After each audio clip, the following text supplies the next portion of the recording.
মাগরিবের নামাজের পরে হাসবুনাল্লাহু নি'মাল ওয়াকিল এই দোয়াটা যদি 33 বার করে পাঠ করতে পারে, আল্লাহ পাক নগদে তাকে 4টা পুরস্কার দান করে দেয়। যেরকম সুবহানাল্লাহ। এবং এই পুরস্কারগুলো আপনি নিজের চোখে দেখতে পারবেন যে হাসবুনাল্লাহু নি'মাল ওয়াকিল এই দোয়াটা পাঠ করার কারণে আল্লাহ পাক আপনাকে কি কি বেনিফিট দান করেছে। 1 নম্বরে আল্লাহ পাক আপনার দুশ্চিন্তা, আপনার টেনশন আল্লাহ পাক দূর করে দিবে। আপনি যত বড় দুশ্চিন্তায় থাকেন না কেন, আপনার টেনশন আপনাকে একদম শেষ করে দিচ্ছে।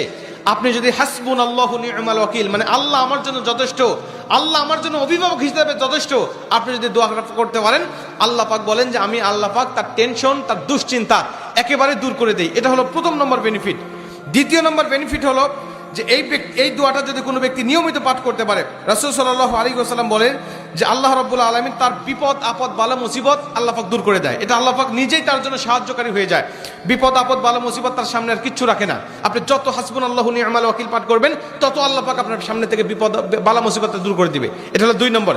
3 নম্বরে নবীজি সাল্লাল্লাহু আলাইহি ওয়াসাল্লাম বলছেন, যে ব্যক্তি হাসবুনাল্লাহু নি'মাল ওয়াকিল বেশি বেশি পাঠ করবে, আল্লাহ রাব্বুল আলামিন সে যদি কারোর দ্বারা জুলুম শিকার হয়ে থাকে, সে মাজলুম, তার উপরে কেউ জুলুম করেছে, তার উপরে কেউ কষ্ট দিয়েছে, তাকে এই কষ্টটা সে পেয়ে আল্লাহ পাকের কাছে হাসবুনাল্লাহু নি'মাল ওয়াকিল পাঠ করেছে, আল্লাহ পাক বলেন নিজেই আমি ওই মাজলুমের পক্ষে হয়ে যাই, জালিমের বিপক্ষে আমি আল্লাহ নিজের অবস্থানটা দাঁড় করা দেই। যেরকম সুবহানাল্লাহ। ভাই, আল্লাহ যদি আপনার পক্ষে দাঁড়ায় যায়, আপনার আর কিছু লাগে? আল্লাহ যদি আপনার জন্য সাহায্যকারী হয়ে যায়, আর কিছু লাগে? আপনাকে কোন জালিম আপনার উপর জুলুম করছে, আপনি হয়তো বা সেই জালিমের কাছে আপনি কিচ্ছু না, একেবারে তুচ্ছ, কিন্তু আল্লাহ তো তার থেকে অনেক বেশি শক্তিশালী। আল্লাহ পাক বলে যে আমি তখন ওই মাজলুমের পক্ষে দাঁড়া যাই, ওই জালিমের বিপক্ষে দাঁড়া যাই, আমি আল্লাহ আমার নিজের মতো করে আমি তখন বিচারটা শুরু করে দেই। যেরকম সুবহানাল্লাহ। এজন্য যদি কেউ আপনার উপর জুলুম করে, আপনি হতাশা হবেন না, আপনি কষ্ট পাবেন না, আপনি আসমানের দিকে মুখটা উঁচা করে বলবেন হাসবুনাল্লাহু নি'মাল ওয়াকিল নি'মাল মাওলা ওয়া নি'মান নাসির।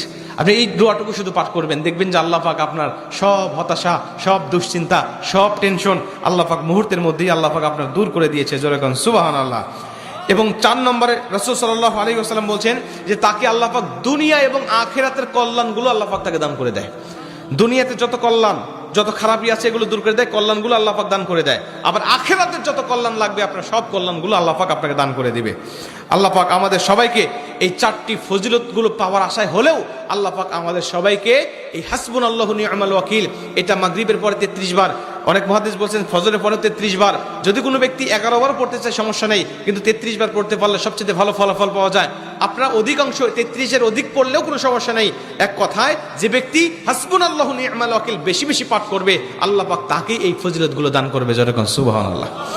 যতগুলো আমলের কথা বলা হয়েছে, আল্লাহ পাক আমাকে সহ সবাইকে আমল করার তৌফিক দান করুক। জোরে বলেন আমিন।